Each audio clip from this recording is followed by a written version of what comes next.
Que Dieu vous bénisse. Nous sommes vraiment heureux ce soir de nous retrouver encore pour la parole de Dieu ce soir. Nous disons grandement merci au Père Céleste, l'Éternel Dieu des armées, celui qui nous donne le souffle de vie. Quoique le monde est sous cette pandémie qui ravage, quoique le monde est dans les difficultés, mais Dieu nous donne l'assurance de vie.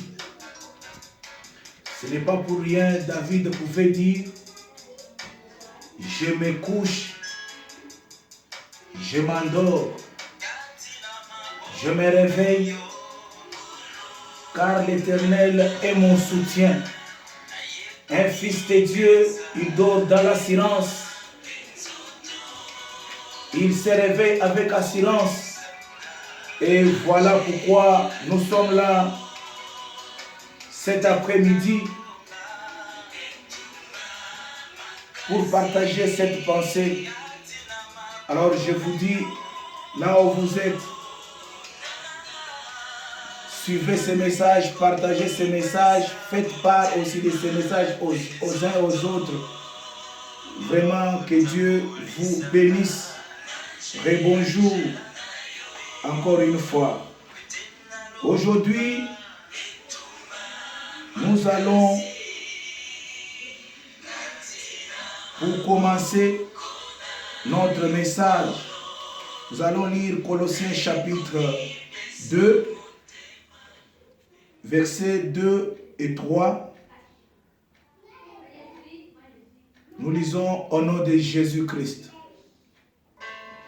Afin qu'ils aient les cœurs remplis de consolation, qu'ils soient unis dans l'amour et enrichis d'une pleine intelligence pour connaître les mystères de Dieu, savoir Christ, mystère dans lequel sont cachés tous les trésors de la sagesse et de la connaissance.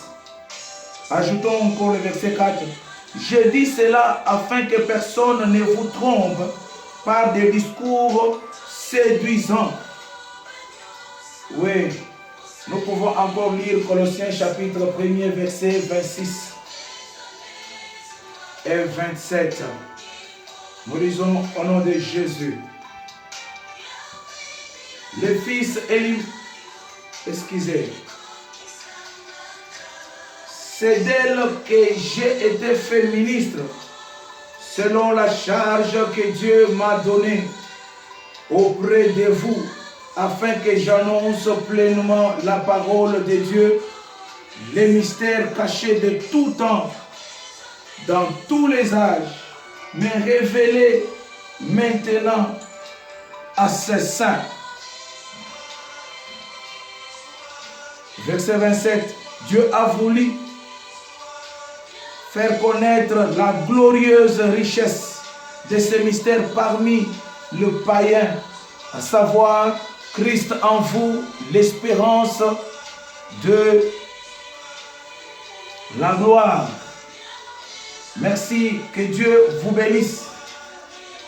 Nous sommes dans notre rendez-vous.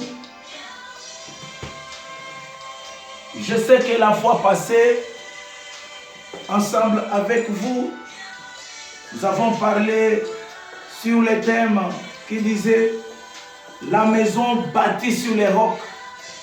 Et on a parlé de la maison comme la vie d'un enfant de Dieu, et les rocs comme l'enseignement. Donc la vie bâtie sur les enseignements. Vraiment, que Dieu vous bénisse. Mais pour cet après-midi, nous continuons dans le même élan, mais nous allons révéler encore quelque chose que le Seigneur veut que l'on sache. Ici, c'est Paul qui parle aux Colossiens. Il leur dit, afin qu'ils aient les cœurs remplis de consolation, qu'ils soient unis dans l'amour et enrichis d'une pleine intelligence pour connaître les mystères de Dieu, savoir Christ. Mystères dans lesquels sont cachés tous les trésors de la sagesse et de la connaissance. Donc, quand Paul parle ici, quand Paul écrit aux Colossiens,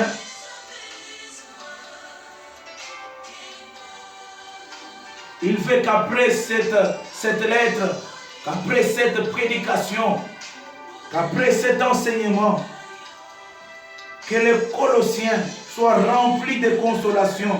Oui, je me souviens, la Bible dit, tout ce qui a été écrit pour notre instruction, afin que nous possédions l'espérance par la consolation que donnent les Écritures. Donc, après avoir écouté la parole de Dieu, notre cœur doit être rempli. Notre cœur doit être rempli de la joie du Saint-Esprit. Voilà pourquoi nous bénissons le Seigneur. Chaque fois que nous sommes devant la parole de Dieu, le Saint-Esprit est à l'œuvre. Le Saint-Esprit doit travailler. Le Saint-Esprit se manifeste. Je crois qu'il est encore à l'œuvre maintenant pour tous ceux-là qui m'écoutent, pour tous ceux-là qui me suivent. Paul dit, afin qu'ils soient enrichis d'une pleine intelligence pour connaître les mystères de Dieu, savoir Christ. Donc, voilà mon plus grand problème ce soir. Dans la prédication, quand la prédication sort, il remplit les gens de joie.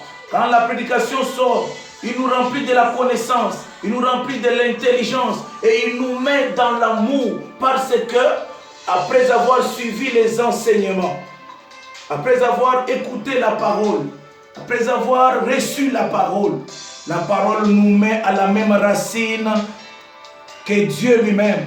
N'oubliez pas qu'il est écrit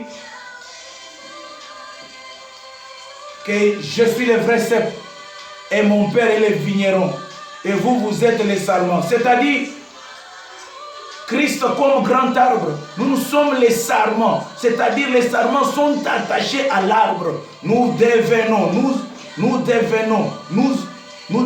directement avec Christ.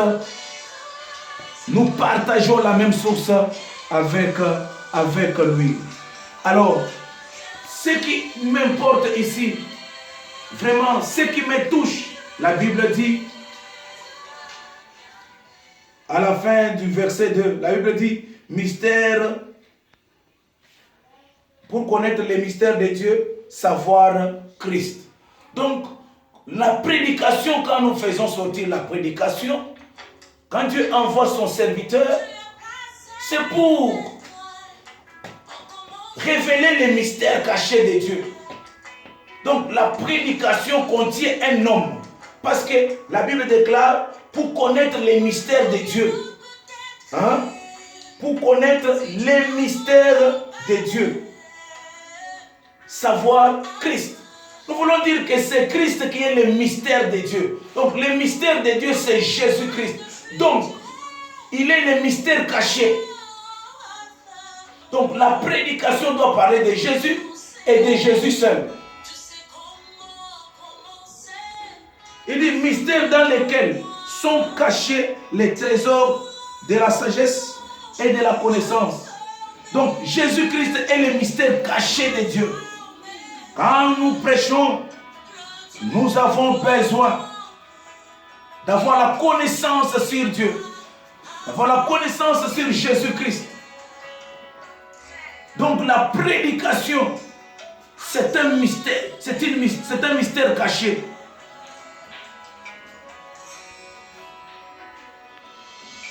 Les mystères cachés dans lesquels Dieu a caché toutes choses.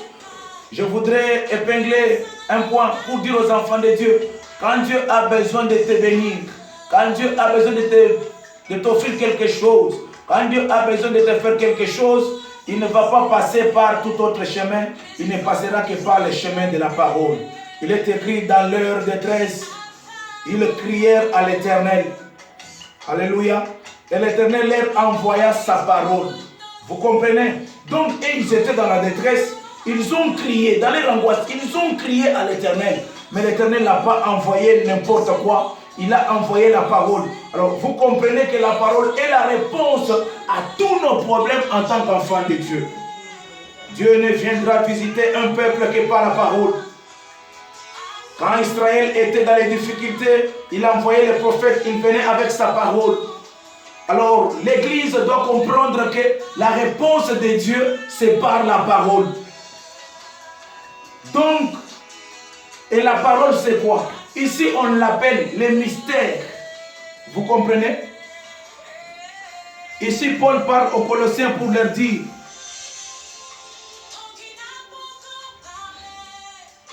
pour connaître les mystères de Dieu, savoir Christ, mystères dans lesquels sont cachés tous les trésors de la sagesse et de la connaissance. My God. Donc Christ, qui est Christ? Christ, c'est la parole. La Bible déclare: au commencement était la parole était avec Dieu et la parole était Dieu. Vous comprenez? Christ, c'est la parole.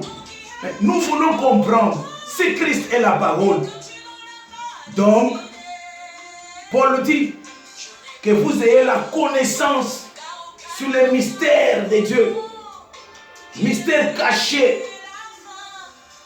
dans lesquels Dieu a mis tous les trésors. Et ces mystères cachés, Paul dit, c'est Jésus-Christ. Jésus-Christ, c'est la parole. Alors nous voulons comprendre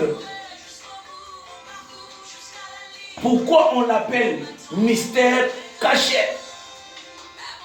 Alléluia. Donc, Christ est caché.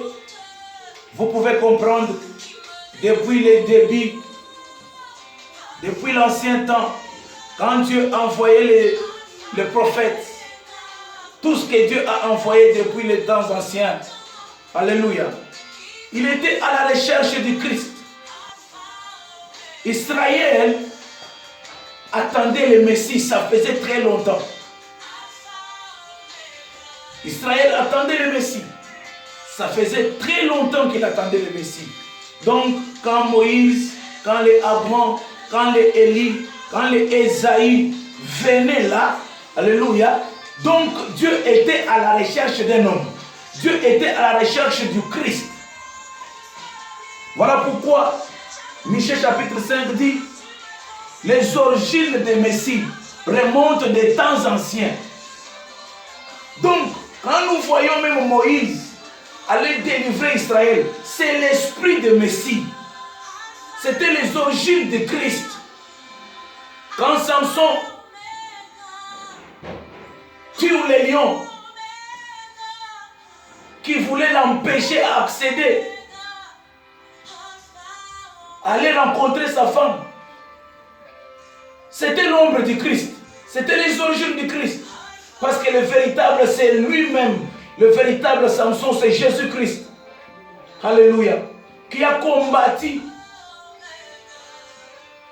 le diable qui est aussi le lion. N'oubliez pas, le diable rôde comme un lion. Oui, il est un lion.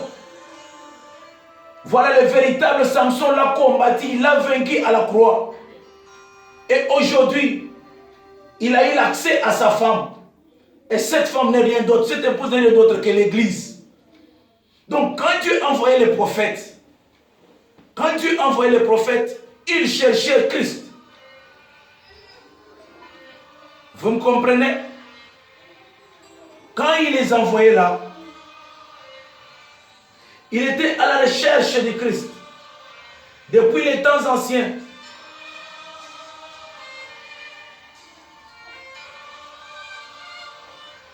Et la chose que vous devrez comprendre,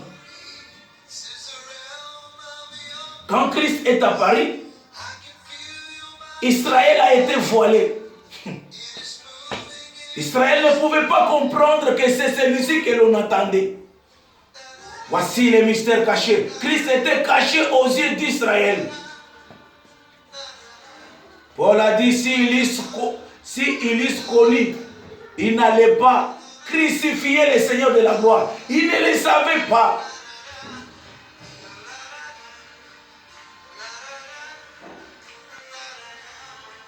Les gens sont venus de très loin. Les mages sont venus de très loin. Mais les prêtres qui étaient prêts et les gens qui étaient prêts ne l'ont point reconnu. Alléluia. Les gens sont venus de très loin pour l'adorer et le reconnaître. Mais ceux-là qui étaient avec lui, tout près, ne l'ont pas reconnu. Il était caché à ses yeux. Toute la maison d'Israël ne l'a point reconnu. Mais les peuples, les nations,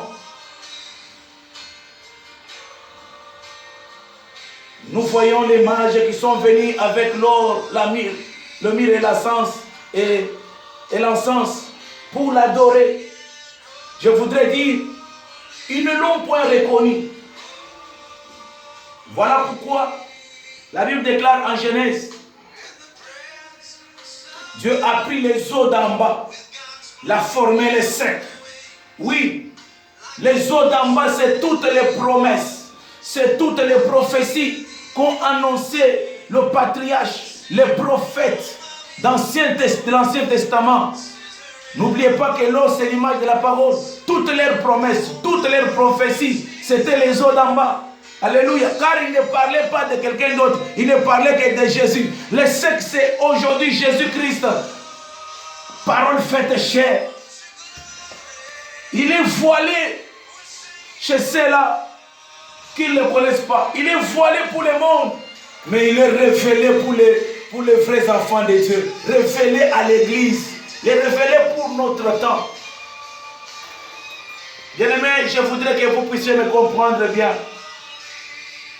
Je voudrais que vous puissiez bien me saisir. Je ne serai pas du tout long. Hein?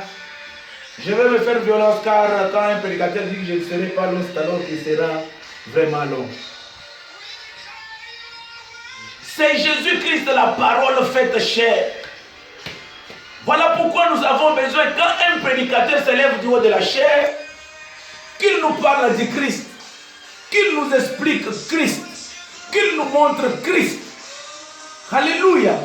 Voilà pourquoi Philippe pouvait dire, montre-nous les pères, et cela nous suffit. Vous voyez aujourd'hui, quand on vous prêche la parole, et que vous écoutez la parole, et que vous voulez marcher selon la parole, les gens de ce monde vont vous dire que vous avez sauté, vous n'êtes pas dans les temps. Parce que dans les temps, c'est être pour les gens du monde. Être dans les temps, c'est marcher selon. Alléluia. C'est marcher selon Romains 12. Le siècle présent. Faire ce que les gens font. Faire ce que les femmes font. Donc, quand tu abandonnes l'impudicité, tu refuses à faire ce que d'autres filles font. Ils vont te dire que tu es devenu vieux.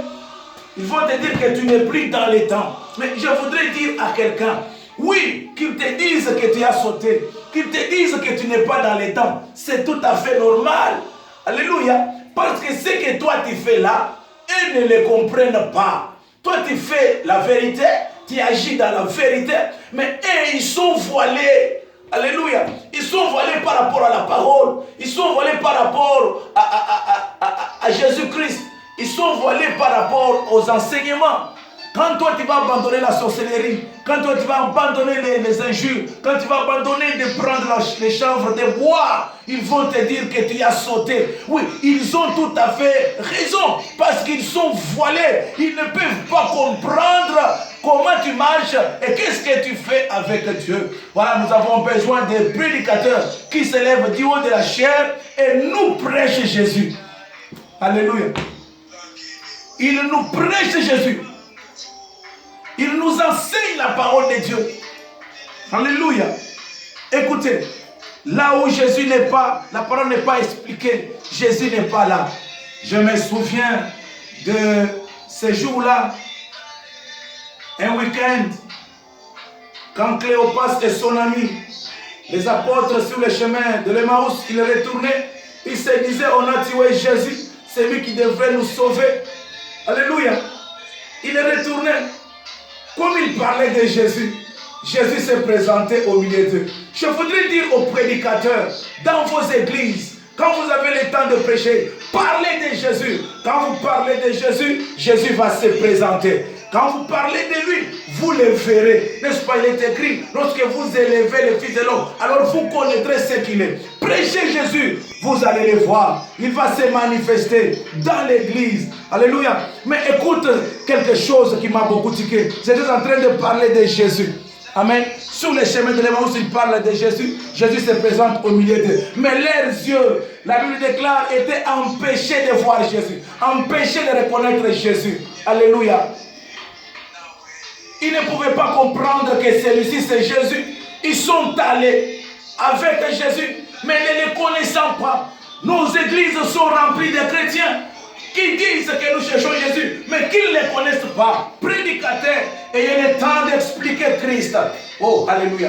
Expliquez Christ, montre le Père, que les gens comprennent Jésus, c'est qui, Jésus, c'est quoi.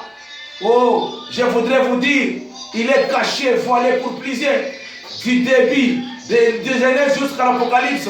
Il est question d'un homme. Il est question d'un homme. Depuis Genèse jusqu'à l'Apocalypse, toute la Bible, un homme est caché là-dedans. Du temps de Saül, on a dit,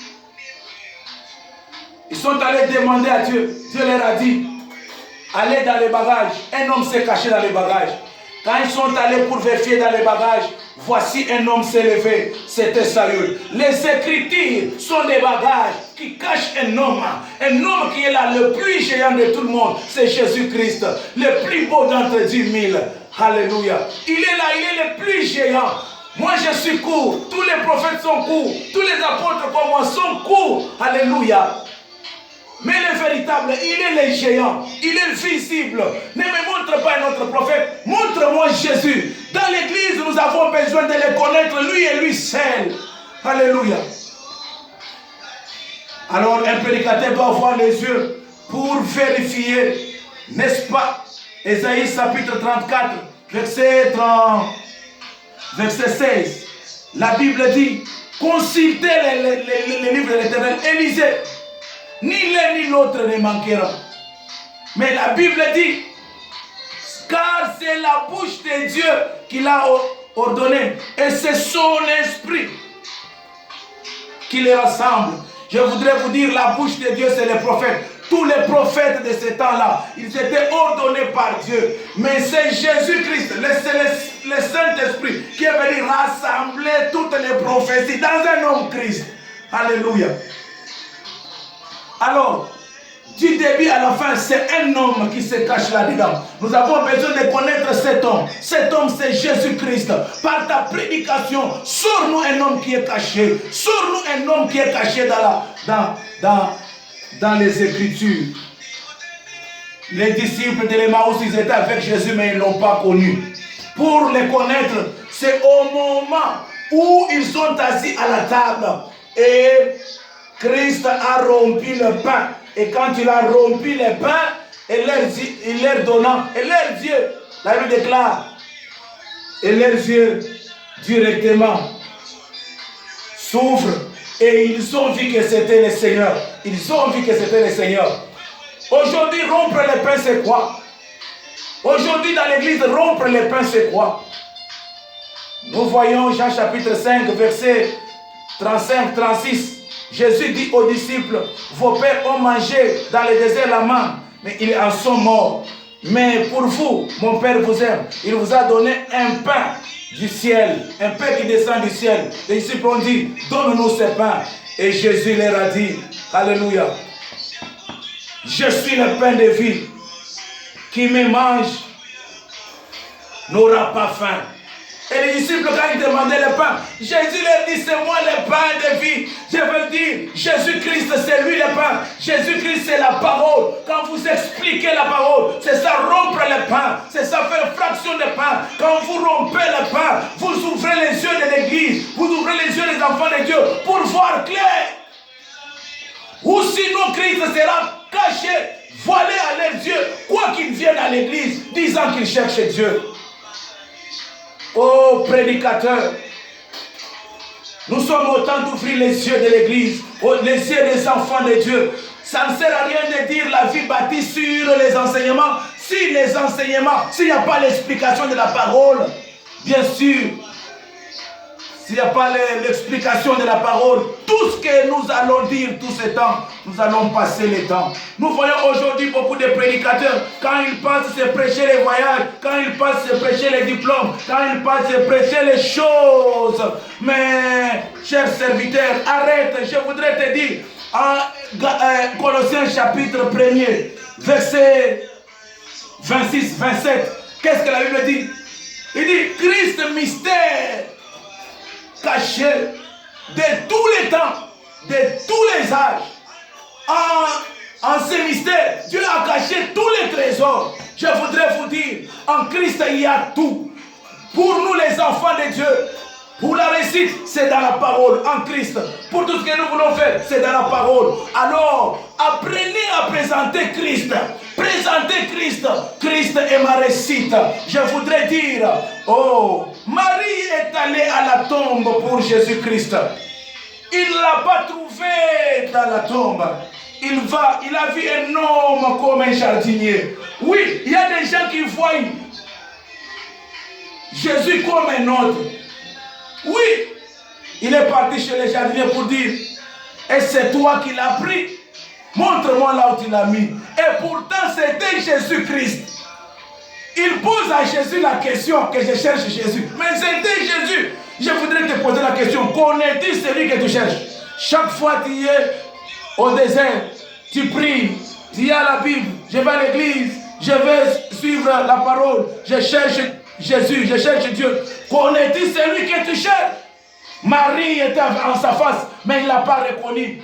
Or, il avait fallu que Christ se présente comme un jardinier, parce que Dieu avait mis le premier Adam dans les jardins. Il avait porté cette toge-là. Il était jardinier. Il avait fallu que le dernier Adam puisse venir aussi dans la même dimension, comme le premier. Voilà pourquoi il s'est manifesté comme le dernier Adam.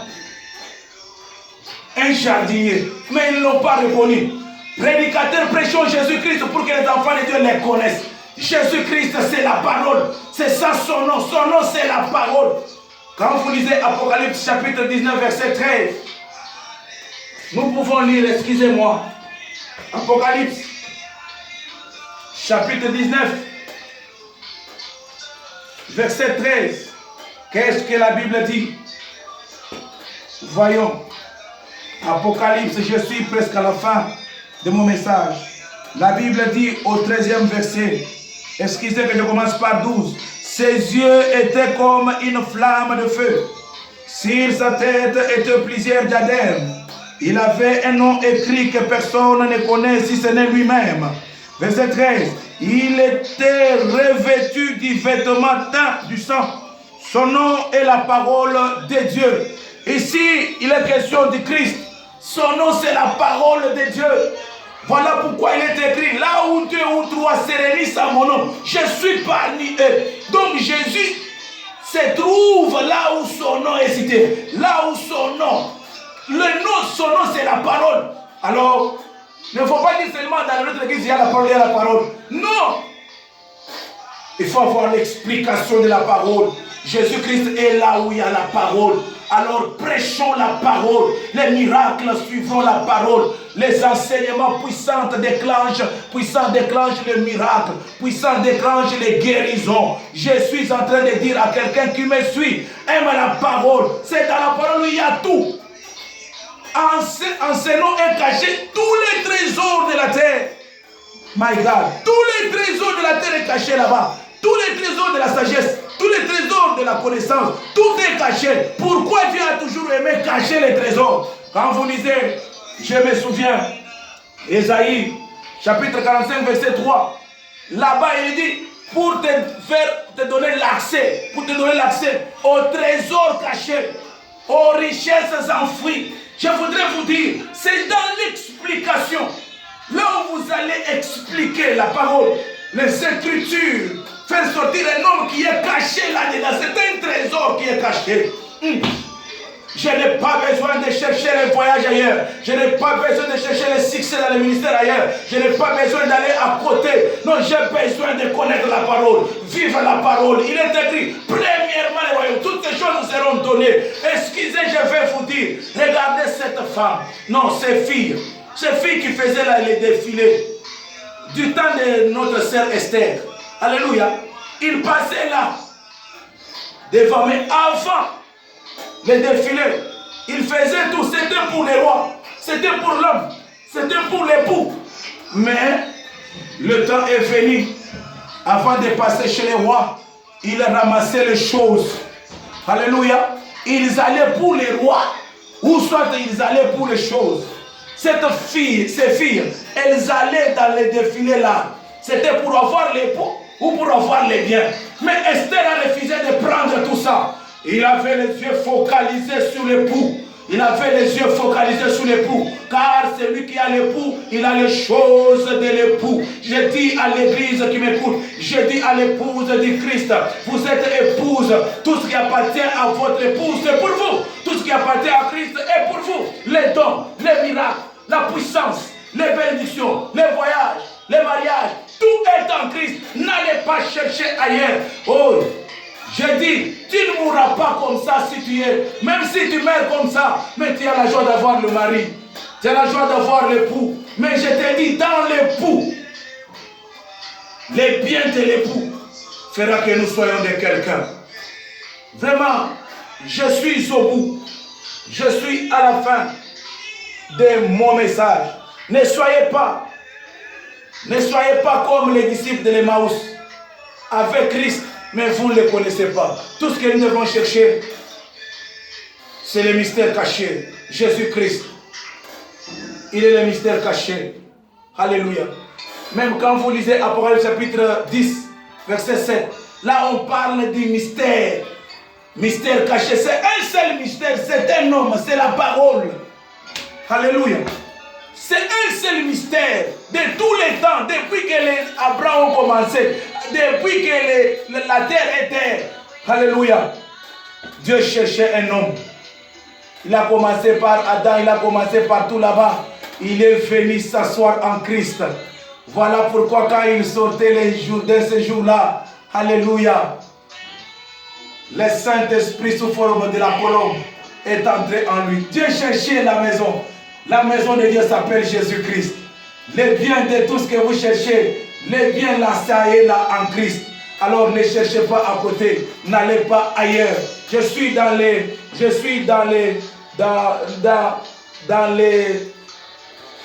mes prédications qui parlent de